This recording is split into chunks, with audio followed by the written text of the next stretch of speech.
What's going on, guys? Thirsty Dog here with some more Amonkhet goodies. This time I have myself a nice little bundle. Let's go ahead and check it out. Could open the side here.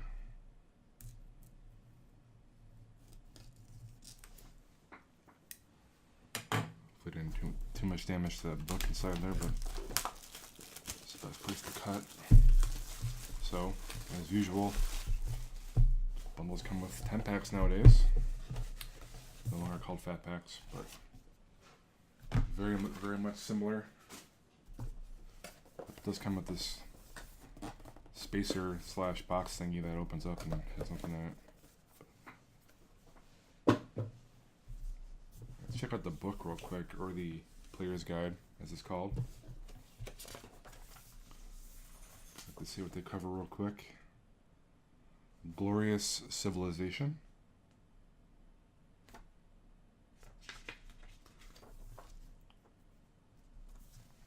Over some of the mechanics of Embalm, Aftermath, Cycling, which of course has been brought back, and Exert, the other three being new. Top 10 coolest Amonkhet cards. They put Nissa as number 1. And she is pretty cool. Kefnet is number 2. Trial of Solidarity is number 3. And just under the trial is Liliana, Death's Majesty. You can see Gideon is nowhere to be found in this top 10 list. A little weird. As Foretold, really cool card. As Glorybringer, definitely one of the best rares, if not the best rare. Under Hydra, Wayward Servant, really clutch for the Zombie Tribal deck. Channel Initiate. The World of Amonkhet, and cool art being highlighted here. Of course, the story. The Journey to the Afterlife covers stories of the Acolytes, Initiates, Viziers. Of course, some Mummies that serve. Unworthy Dissenters. They refuse to follow a path that would lead them to the afterlife. Pantheon of the Gods. Of course, we got Oketra with the Trial of Solidarity, Kefnet with Knowledge, Ronus Strength, Bantu Ambition, and Hazret Zeal. The Gatewatch, which everyone is getting sick and tired of. Well, not everyone, but a lot of people are. And of course, as always, guides cover a little anti-theft thing in there. The guides cover all the cards in the set. Some of the extras in the Planeswalker packs. Of course, all the invocations. A little Magic Duels ad, which already has the Amonkhet set story at least, which is pretty cool. Of course, inside the bundle we have ourselves the 10 packs, as stated in the front. But also a little different. Got ourselves a pack of all the Embalm tokens. And then this pack is supposed to contain a 1/4 distribution of non-full art lands and full art lands. I'm not going to really open this up since it's already been stated what's in there, but you know, 1/4 of these are full arts, which is nice to have. Put this to the side.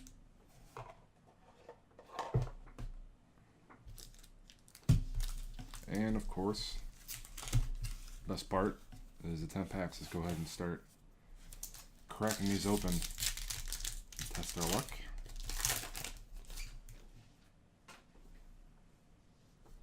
Let's go straight to the uncommons. Starting off with a Sixth Sense. Cast Out. Premium white card. A Blood Rage Brawler. And a Bounty of the Luxa, a really cool enchantment that, depending on the turn that a counter gets put onto it and removed, you get to either get a colorless, green, and blue mana to your mana pool, or draw a card. It costs you 2 blue and green to cast it. Ooh, and we have ourselves a full art forest. Kind of a little strange that the full arts are only one art, but I guess that makes sense considering there's only 25% of them out there that end up being full art. But it would have been nice if that varied a little bit as well. On to the next pack. Got ourselves a Wayward Servant. One of those top cards they covered. Destined to Lead. Another cast out. Quite a bit of these now. Definitely at least a play set, if not more. Which is really nice. And a Rags to Riches. Decent sideboard card, because you can just blow up a bunch of little weenies on the battlefield that your opponent has. Hopefully yours don't really go out to the graveyard for 2 and 2 black. Sorcery only though. And then Riches as Aftermath for 5 and 2 blue. Each opponent chooses a creature he or she controls. You gain control of those creatures. It's definitely a bit more beneficial in Commander. That effect, that is.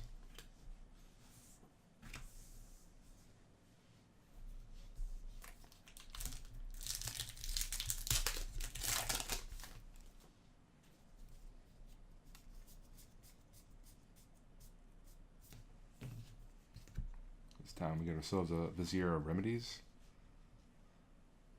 Really cool combo with Persist creatures in a modern. Zenith Seeker. Gives something flying every time you cycle or discard. Defiant Great Maw. And a Champion of Ronus. This was the full rare opened in my first box. Pretty powerful card. 3 and a green. 3/3 Jackal Warrior creature. But his major effect is the fact that if you observe him, you get to put a creature card from your hand on the battlefield. Definitely a super powerful effect. If you didn't already know that. Not a ton of crazy good targets for that. A lot of the huge creatures that are super powerful and actually have a cast effect, you know, such as Ulamog. You don't get that benefit by cheating it out in that manner. This is falling apart on me here. Essence Scatter. Nice to have back.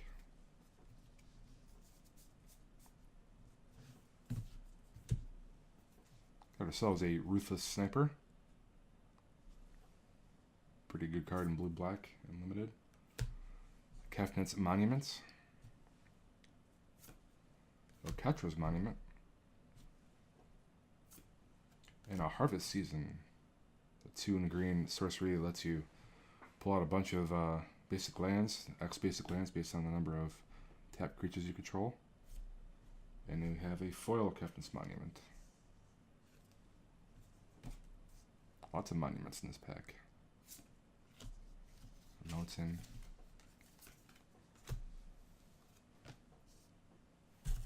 Alright, 5th pack in. Almost halfway there. This time we start off with a Warfire Javelineer. I don't really see people mention that card that often, but I've played it a few times so far and it does a good amount of work. Especially with you being able to cycle away instants and sorceries earlier on. Not really needing to play the cards to get the full effect of it. Limits of Solidarity. An On-Crop Champion. An Anointed Procession. This is definitely a build around card because you get a powerful effect, but it's in most cases not worth paying 4 mana for it. So 3 and a white. If an effect would create 1 or more tokens under your control, it creates twice that many of those tokens instead. So it's like a half doubling season. Oh, nice. This pack is worth it just for this alone. A foil full art forest. These are pretty rare. And a foil, or not a foil, but a full art mountain. Awesome. Pretty pumped to get one of these guys.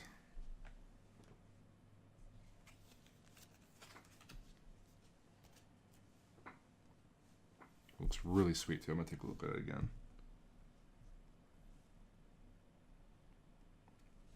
Very nice. Alright, halfway through. Best thing I've got so far was that foil full art forest. I can hold on to stuff. Just so flustered from that. Just kidding. Alright, next pack. I have a Consuming Fervor. Pretty powerful. Especially on certain creatures, like the green creature that you take a counter off when it attacks and you gain, I think it's a life or two. Trial of Ambition. Edict effect could be really big. Vizier of Tumbling Sands. And a cycle land. This time it's a Scattered Groves. It's cool. Forest, or an island. So the forest on my head. Alright, next pack.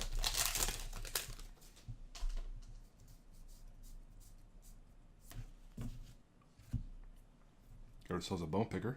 That's pretty sweet. Really good uncommon. A Ronus's Monument. Hopefully one of the better monuments. A Shadowstorm Vizier. Oh, nice. And then this Steward of Elements. Really good bundle so far. It's the second Nissa pulled. Pulled one in the first box opened. She is the first Planeswalker to have X in her casting cost. So for X, a green and blue. She comes out with X loyalty counters. Her plus ability to scry 2. Her 0 ability lets you look at the top card of the library and put it on the battlefield if it's a land or creature with converted mana cost less than or equal to the number of loyalty counters on her. And then her ultimate of -6 is ability that lets you untap up to 2 target lands. They become 5/5 elemental creatures with flying until end of turn.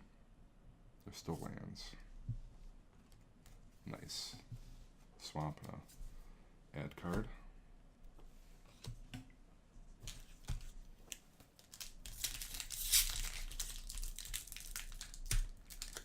I haven't seen any builds with Nissa yet, but I can only imagine. Especially if we get some more fatties in the future that have entered the battlefield effects. She will be pretty bonkers.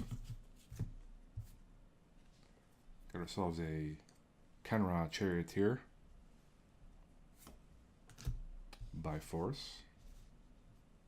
Story Spotlight card. A Sheffet Monitor. And a Neheb the Worthy. Sweet. The Minotaur Lord. Neheb is actually the character you play when you play through Magic Duel's story. Pretty cool.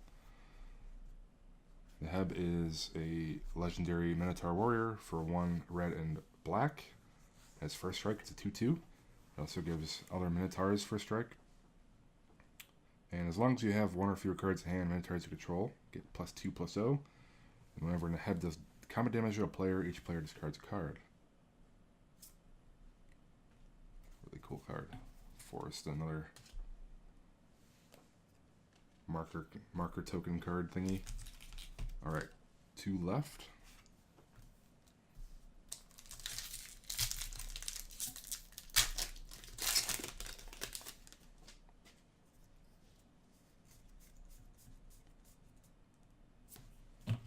To the uncommons with a start to finish. Pretty good.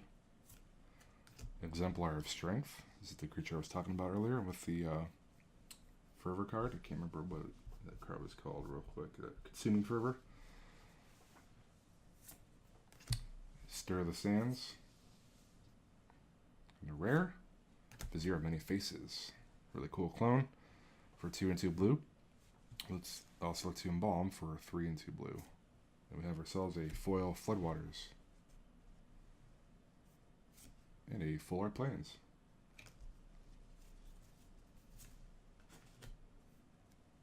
to our duelist token. Alright, last pack. Pretty much just gravy at this point since we get ourselves a Nissa. Get about, 1 mythic per 9 packs, so.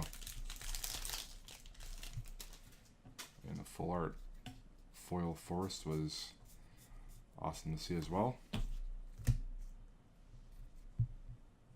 Last set of uncommons, we got ourselves a Sacred Excavation.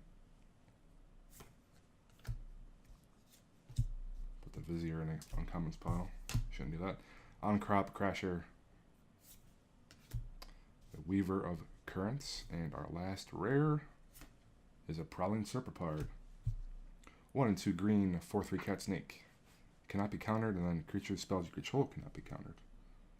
Pretty powerful effect there. And a mountain and a Sacred Cat token. Well, this was a pretty sweet bundle here. Nothing too crazy in the rares. I really like the Heb though. Bounty Lux is cool. I'm not sure how much you'll see play in Constructed, but nevertheless, if you look at the ramp, it's definitely some really cool way to go because you get to not only draw cards every other turn, but ramp every other turn. Champion Ronus lets you cheat stuff out. Get at least 1 cycle land. That's nice. And a Nissa. Always awesome seeing a Planeswalker, especially pretty much all 3 Planeswalkers in the set are pretty good playable wise, and then a really sweet foil full art forest. That's a lot of Fs. But yeah, there you go. Hope you guys enjoyed this one. I really did. I'm hoping my any other bundles I open in this block end up being at least close to this level of sweetness. So until next one, guys, I will catch you later.